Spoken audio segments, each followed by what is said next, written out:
Radio.com.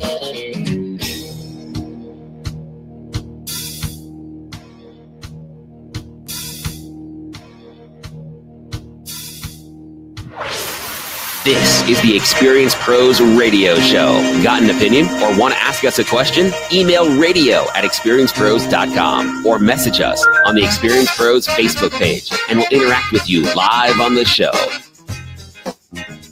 Hey, welcome back to the Experience Pros Radio Show. Thank you so much for taking time out of your day to join us for hours. Angel is a little under the weather. You've got me. And if you want to join the show, join the conversation, the number to call 303-632-4160. Let's talk about ways that your business can be more authentic on social media. Authenticity seems to be one of the keywords for 2018. And if you think about it, there's a lot of things that we tend to do, at least small business in general tends to do, that may not be along the lines of being as authentic as we can be. For instance, have you got an automated Twitter DM response? When somebody joins you, it says when they follow you, it automates and says, "Hey, thanks so much. Download my special thing," or whatever. How about that spammy InMail, the sales push Facebook message? These types of things are clearly sent by people who just want to make a sale. And while most of us know that social media isn't the place for a hard sale, who hasn't sent a message that felt just a little bit inauthentic?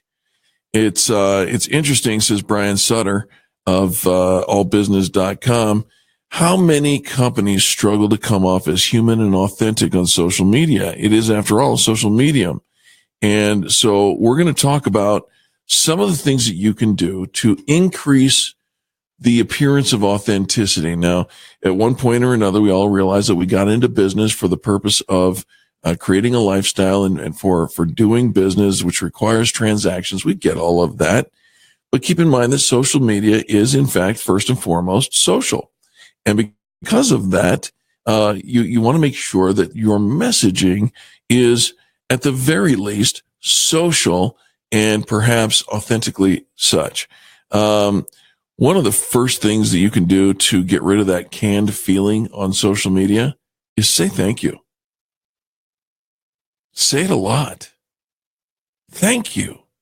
Thank people when somebody follows you. Thank someone when someone adds you to a list. Thank them when someone shares your content. Thank them when somebody reshares your content. When somebody mentions you, when you read a blog post that you like, thank them for it. That little step, that little engagement, Howard Schultz said, and Howard Schultz, the former CEO of Starbucks, said, by saying those two words, you increase the opportunity for people to return in a shorter period of time by 250%. Now, I don't know exactly what all that means, but I do know that Howard thought those two words, saying thank you, were such an important piece that they taught every staff member every day. That's what we do. That's our culture, is to say thank you. Personalize your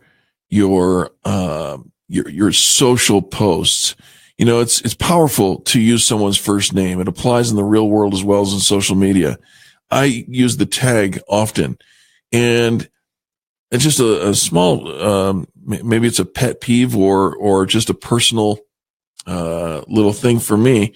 A nuance is when, my name is Eric Raymer, and so when I tag, Angel Tussey on a post, if I say thank you, Angel Tussey, for your comment about my post, I don't write it like that. I write thank you, Angel, for your comment on my post. The tag, it's easy to click and tag somebody and use their full name. A lot of people have three names, right? They've got their maiden name plugged into there, or a hyphenated name or something like that. But I delete the last name and the middle name, and I go just for the first name, because if you want to have the appearance of an authentic conversation, I would never come face to face with Angel and say, thank you, Angel Tussey, for being there today. I would never do that. And so you want to be authentic, tag people, but use only their first name in the tag. And all you have to do is hit the tag and then delete the remainder, right, of their names. Don't be 100% business oriented. And that's what Brian Sutter says. He says, don't be 100% business oriented. We've said here at Experience Pros for years that the social media blurred the line between professional and personal, and we call it a good thing. It's good to share a little bit about your personal life. None of us in the business realm should be tweeting out like necessarily Kim Kardashian. Something you can overdo your personal stuff, right? But why not share that you went to a baseball game, or that you enjoyed a movie, or that I'm getting ready to dig into the spaghetti sitting next to me? I mean, if that's all you share, then that's going to be kind of weird also. But be authentic. We're talking about how you can be more authentic on social media. Remember, people like people. It's interesting to know someone spent a few hours at a game over the weekend or went on a 5K run. Just don't go sharing 50 pictures from your 5K run. Take off your results hat. Brian Sutter says, this is going to be hard for many of us because, especially if you've got a boss breathing down your neck to prove ROI. Many small businesses feel especially pressured to see revenue from their social media work. But if you really want to be more authentic and thus appear more trustworthy, the sales pitch has to take a back seat. I could not agree more. I think that you have to realize that the results that you get from social media are different from the results that you get from a high pressure sales conversation. This is not the place or the time for a high pressure sales conversation. And people have become wary of their sales pitches. So wary that even toned down sales pitch is going to trigger their radar. So forget about selling to them or even mentioning what you sell for at least the first 3 communications. And when you do sell, use a really light touch. I think that we missed the point on this one. I'm going to say, don't sell on social. If you want to set up a sales appointment, set a 1-to-1 and do a face-to-face. Get together and have a conversation that is with the very specific intent to exchange value statements or value propositions. How can I help you before you ever ask for them to do something for you? Okay.